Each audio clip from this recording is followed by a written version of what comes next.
喂，哎，你好，宇哥。哎，胡老师你好，哎，你那个问卷我看到了，你的公众号。对，哎，你这个睡眠监测我也看了，这个报告我也看了，一般来说啊，胡老师啊，像这种女性啊，就是在我们这个睡眠呼吸暂停领域里面，男的多女的少啊，总体来说男多女少。另外呢，就是说，对，我看了你报告啊，你这个报告呢，我看了之后呢，你这个报告的这个结果啊，在女性里面算是重一点哦，哎，但是从这个我们聊一下这个症状啊，我看这个从症状上看的话，白天精神还行，是吧？哎，对。哦，鼻子通气，因为咱们70后嘛，鼻子通气感觉怎么样啊？感觉不是很通畅，有一点费劲儿，就是长期是鼻塞，但是没有流鼻涕、打喷嚏这种现象。哦，因为我听你这个声音啊，还可以，稍微有那么一点点鼻音，你感觉呢？对。是有一点是吧？哦，对。因为我看症状白天精神呢也还可以，这个夜尿频繁的话，这个情况确实是多吗？是这样子的，就是我睡觉比较早，我一般10点钟我就上床。哎，挺好呀。然后晚上10点上床，然后我会在12点到1点之间起来一次。然后呢，下一次可能就在4点多5点钟要起来一次。哦，其实啊，胡老师啊，我觉得这个，照理说，这个夜尿频繁啊，这个在有些女性用户，就是更年期以后的女性，确实是也有的。哦，还有就是伴随，一般来说啊，这个睡眠呼吸暂停，它主要症状就是白天精神不是太好，安静的时候，你白天精神不大好，不是说是你手上有活在干，人都瞌睡，那就特别严重了。那就很严重了，那是也有那种严重的，也有，但是呢，你这个呢，我觉得，一个呢是呼吸机的谨慎选择一下比较好，为什么呢？因为你这个鼻子如果不太好啊，戴呼吸机有可能会有个麻烦，有可能因为机器是正压通气啊，一个劲的往里面吹，哎，那你鼻子要呼气，你呼的过程中你对抗不了这个正压呀，你就会感觉到风很大或者很闷，有的人就会这么说，哎呀，我很闷，闷死我了。其实就是你鼻子通气不太好。哦，相对来讲啊，胡老师，相对来讲，咱们70后啊，我78年的，70后啊，好鼻子的还是偏多的。哎，你是78年的吗？对，我78年的。哦，你还比我小。哎，是啊，胡大姐，是啊，大姐，我比你小，你比我姐姐还大一点，我姐比我大3岁。我70年的。哦，你那退休了吗，老师？哎，胡老师？退了。啊，是，一个呢是，还有就是你们那边啊，成都啊、重庆啊那边，我们接触了挺多的，就是你们那边的年轻人，90后啊这一代，他们鼻子不好的更多。我们因为经常接触啊，他们这种年轻人的鼻子通气就不太好。熬夜和空气质量的问题是吧？对，就是有可能跟空气质量有关系。哎呀，也说不好。我家儿子鼻子也是一个通一个不通，那也差不多，跟环境吧，我觉得可能是跟咱们中国这个工业化有关系。我之前年轻的时候那个就不好，然后我之前不懂，就是说到冬天的时候，我看见其他人鼻子那个嘴巴都是闭着的，我为什么要张着？我说感觉很难受。我不知道那个时候不知道是鼻炎。哎，是的。后来慢慢它自己好了，我也之前这么几十年都没管它，就是今年年初的时候，我去做了一个检查，就是晚上睡觉被那种有叫什么鬼压床那种感觉，然后才发现有呼吸暂停，我之前都不知道这个事儿。您爱人有听到过您这个打呼噜打的暂停没气儿了吗？您爱人有听到过吗？他说没，他不影响他。他说，因为我自己晚上知道之后，我就手机录音嘛，我就知道有打呼现象。哦，我再说一下你这个报告啊，你这个报告啊，其实就属于比较典型的一个女性的睡眠呼吸暂停的报告。为什么呢？因为女性这个睡眠呼吸暂停呢，它跟男性不一样，女性是往往低通气更多。你看你的低通气就167次，低通气它不是暂停，它是快暂停，还没暂停。哎，你暂停其实不大多，但是低通气比较多哦。这种情况是女性确实比较多一点是。您感觉这2年睡眠这个入睡怎么样？有没有入睡困难呢？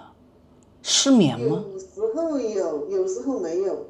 这段时间还好。哦，因为你这个年龄啊，是个更年期这个节骨眼儿啊，可能过了，也可能正在经历。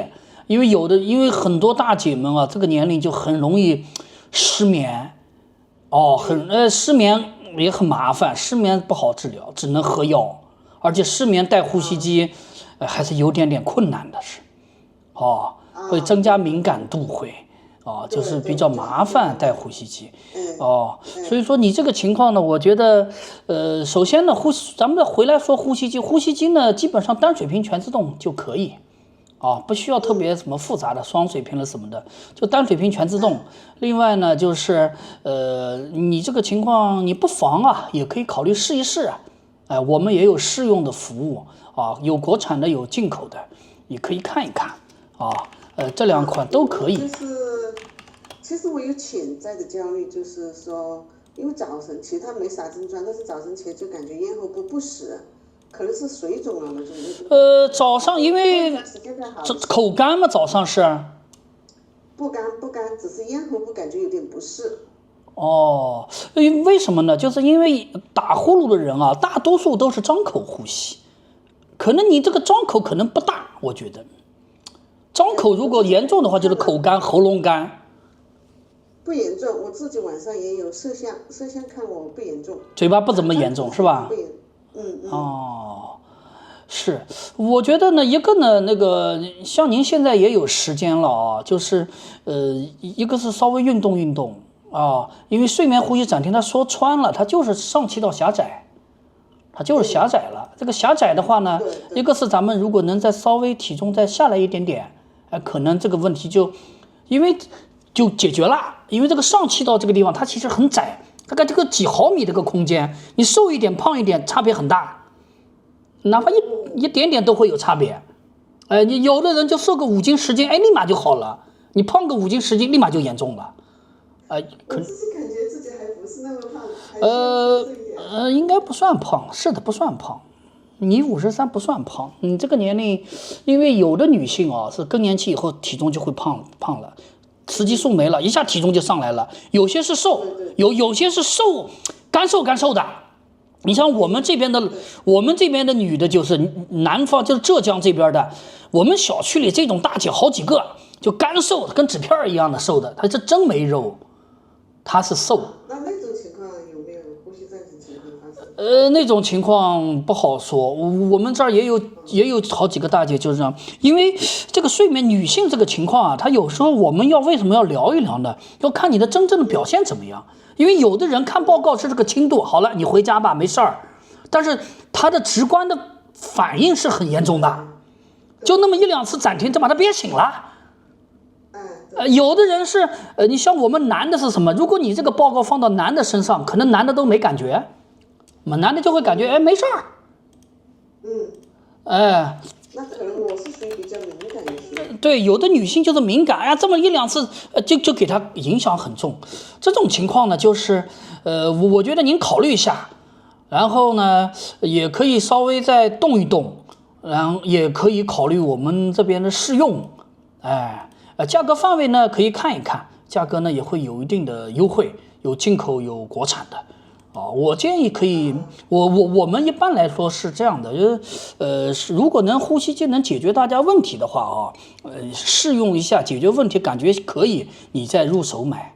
我们这儿有专门，肯定要试用的，对，我们这儿是建议大家先试用，你觉得有帮助你就买，你不要上来就给我买了，然后到时候各种又不好了，又退货了，大家后面的破事儿太多。咱们就是前面麻烦点，后面咱们就没太多麻烦。对，我经常看你的公众号嘛，基本上你每天出来我都看，所以哦，谢谢。信任你的。谢谢。我们其实也是这样的，因为现在其实这个商业啊，这种其实环境不太好啊，很多吹嘘了、虚假宣传了。其实我们吧也卖的不快，也不是什么大买卖、大生意，但是就做这个舒心吧，能帮大家解决问题最好。对，这个也是帮解决问题，让人家对，您如果纯粹把它搞成个很盈利的个项目，就跑偏了啊，就有点跑偏了。胡老师，你可以考虑啊，我就是这样想的。你看我有一个想法哈，我不知道这个需不需要再到医院去做一次那个，还是直接就试用，还是需要到医院去？他帮我测定什么怎么试用？医院里嘛叫做压力滴定，但实际上医院这个压力滴定呢，其实就是试用呼吸机，然后试用完之后给你一个电话号码或者人家当地的商家，他就会给你，一般来说会给你一个推销，一般来说现在就是这么个过程。对，是的，然后就是我的医院因为我已经缴费，但是还没有去做，就是他也说的叫压力滴定。然后我就看到有说是不是要拿到医院的那个报告，然后这个也无所谓，因为试用呼吸机现在的呼吸机都是单水平全自动，都是全自动压力滴定，全自动的压力，而且女性其实压力很小的，你像你这种情况都压力有可能10都到不了。相对来说女性其实压力很低的。再说您体重都不大。我的理解是不是就是说我直接试用的话，那个机器它本身就可以出报告？对，机器也能出报告，没错儿。那就跟到医院去做是一样的。一样的。那就没必要到医院。对，就是压力滴定这个事情是在上个世纪90年代，可能因为那会儿还有很多半自动的机器，就是压力是手动调整的。你买一个机器，你都不知道该调多少。好了，你拿个压力滴定报告，你去买机器。它现在都是全自动压力的区间压力是自动调整的。所以说这个压力滴定就演变成试用呼吸机、推销呼吸机、卖呼吸机，就变成这种了。那就是说试用的话，它一个给到我的压力，另外一个就是说它可以看到，就是说试用之后的改善情况是什么结果？没错，它其实试用主要就是看你，其实我经常讲试用就2个目的，第一能不能带下来，你的鼻的通气到底怎么样，鼻的通气好，一个晚上能带下来；第二看症状改善，带下来之后感觉哇好，那就行了。就这2个目的，我们也是这个意思。对，那我还想问一下哈，就是那个我看说什么面罩有鼻疹，还有什么鼻塞，没错，这些要怎么选择？相对来讲呢，鼻罩呢是比较传统，但是鼻罩的这个鼻罩传统，然后呼吸更自然。等一下，我接个电话给你打过来哈。好的，行的，好的，好。